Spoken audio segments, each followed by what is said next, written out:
Welcome to Tennis in a Minute. I am your host, Good Energy. We have the hard-hitting Elena Rybakina, Wimbledon champion, taking on Danielle Danimal from the USA. Listen, Elena's got some very rocket-full forehands that she blasts at opponents, but Danielle got one of the strongest backhands on tour.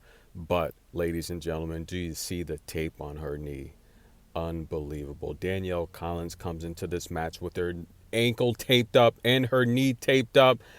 Had no idea she was injured. She cannot even move on the court. She is limping around. The announcer said it best. I don't know how these tennis players play with all this tape on them. As a former tennis player, I could never play with not even the slightest bit of tape. And look, I will agree to that. As an athlete, tennis player, basketball player, I cannot play wrapped up. I'm so fast and explosive. The slightest tape will literally take away a lot of my speed. I don't know how they do it. I agree with the announcer, the former tennis player. But listen, Elena Rybakina came out with guns blazing. She did what she did, winning 80% of her first serve, 70% of her second serves.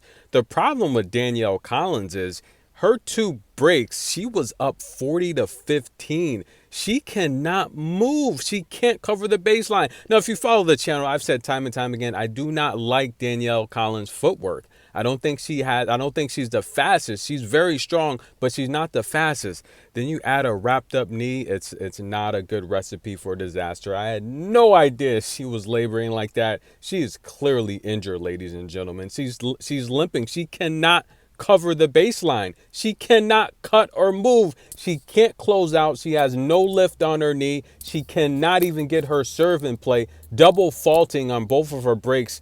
Unbelievable. But Elena Rybakina, that knee looks horrible. She was up 40-15 and blew it.